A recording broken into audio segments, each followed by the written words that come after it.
Hello all, Jeff here with a new video back on Forza Horizon 4, and I decided to review the Formula Drift car pack. So I'm going to review all 7 of the cars in the pack, and I thought to myself, do a little challenge, see if I can get 3 stars in a drift zone in all 7 of these cars.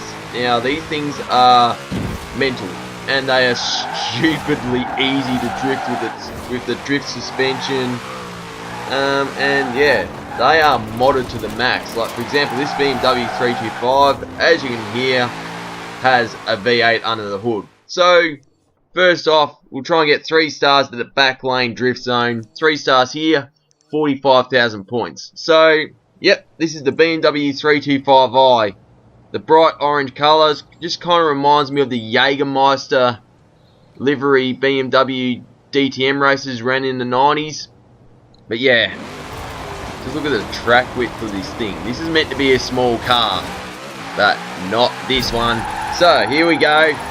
This is one of the smaller drift zones, and yep, that's a new feature for Horizon 4.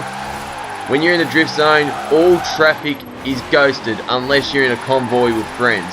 And as you can see, 45,000 points is enough for 3 stars there. So yeah, happy days. I mean, yeah, it can take me a while to get these done. Even with drift suspension, I'm not the best drifter in the world. But anyway, that's the BMW done. Next one is the number 118 Nissan 240SX, the Rain-X car. Now there are 3 S14 240SXs in this pack, as old mate in the Dodge Demon wants a race. I'm like, nah, I've got a review to do, otherwise I would. But yeah, there are 3 S14 240SXs in this pack, but they are all different. This car, in terms of bodywork, is pure S14. Like you look at the front, yep, that's an S14. But yeah, it's cool having Rain-X as a sponsor there. But anyway, 3 stars at the Ashbrook Lane drift zone is 95,000 points. So yep, get a fair bit of speed in as you do.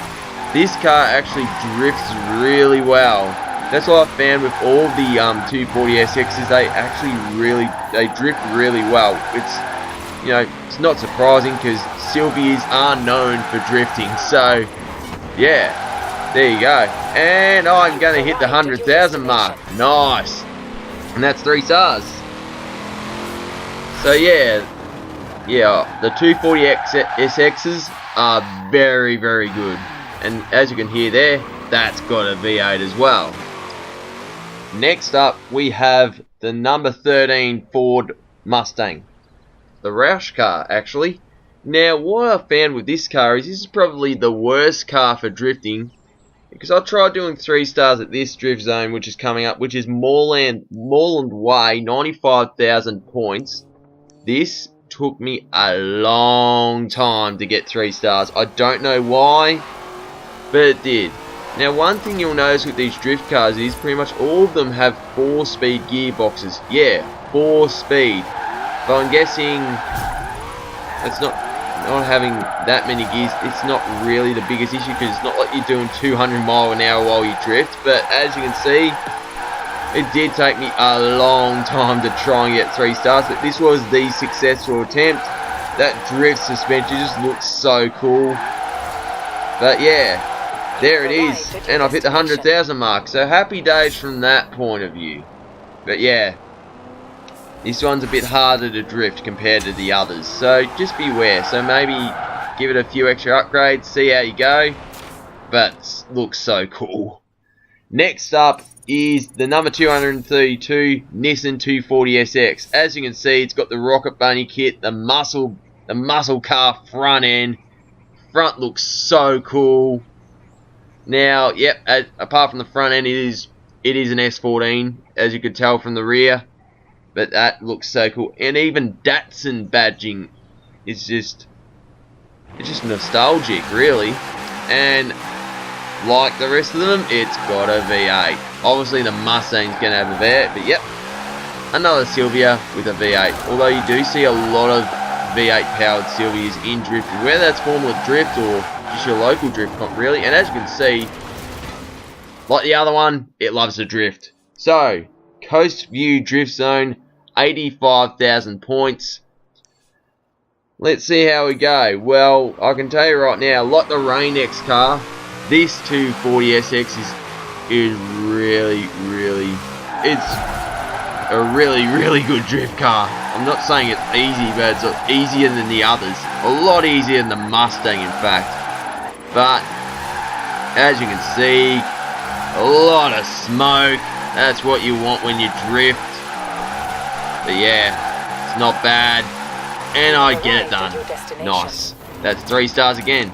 Obviously, none of these are first shot, but it's just a review, show you how these drift cars go. Look, they are very impressive pieces of kit, I can tell you that right now. Next up, the only car in the car pack that doesn't have a V8, the number 43 Dodge Viper SRT10. As you guessed, it's got a V10 as a Viper should, 8.4 litres worth. And I'm pretty sure this is twin turbocharged, so it's no ordinary Viper. But yeah, it does look very menacing. Stripped out, as you can see at the back, hardly any weight. But yeah, it just Vipers in general are just so cool, and to have a drift Viper just tops it all off, really. And as you can see, the coastline it actually looks really nice. And as you can see, yep, this thing can drift as it should. Plenty of power. It's already got enough power even without the turbos, but this just makes it even more mental. Next up, the Kirklock Drift Zone, 100,000 points. So let's see how we go with this one. So I'm pretty sure I saw this Viper drifting around this drift zone in a Forza monthly stream last month. Sorry, not a Forza monthly stream. I'm pretty sure, actually it was. I apologise, because there were a bunch of Forza streams in August. There was one's Playground Games did for Horizon 4. There was Forza Monthly, which featured this game, and Forza 7. And one thing I love about Vipers is, yes, it's an American muscle car, but it's a V10 instead of a V8. It's different. And not only that, you can almost get away with reverse entry in this game, which is great. And just watching the steering angle and the drift suspension is just so cool. It was introduced last month in Forza 7. We've got it in Horizon 4.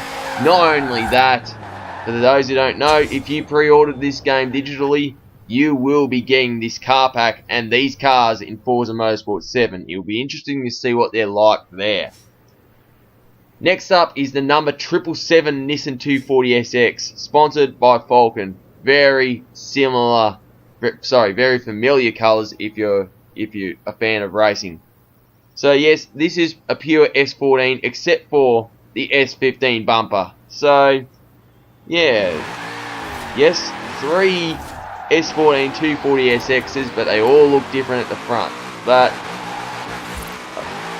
the thing about 240SXs or Silvias is they are such good drift cars, and it just shows in this game of this car pack. These are probably the best cars to drift with in the pack, in my opinion anyway. And as you can see, just showing off, drifting around the roundabout. The problem is, no one's around.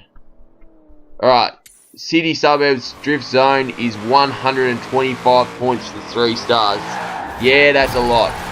But remember, unlike Horizon 3, traffic is ghosted when you're in the drift zone.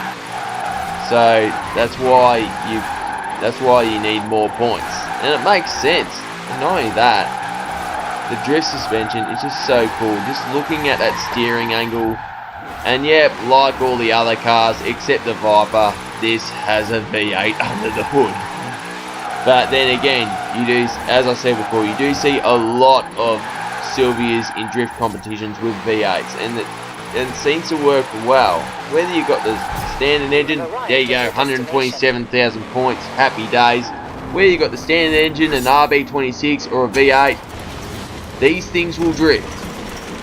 They always have been able to drift. There's such iconic drift cars, and it's great to have them in the game. And last but not least is the number 530 HSV MALOO GENF. Saved this for last because this is an Australian car. I am an Australian, and unlike the rest, this is a ute or pickup truck, depending on where you're from.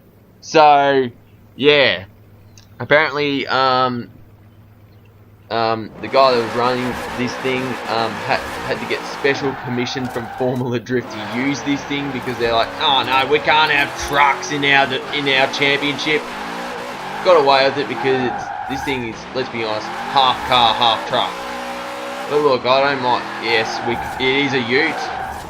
Us Aussies call them utes. To be honest, I don't mind if you guys call them pickup trucks, to be honest, because we call all pickup trucks utes in Australia, even Silverados and F-150s. So, I'll let you get away with calling this a truck.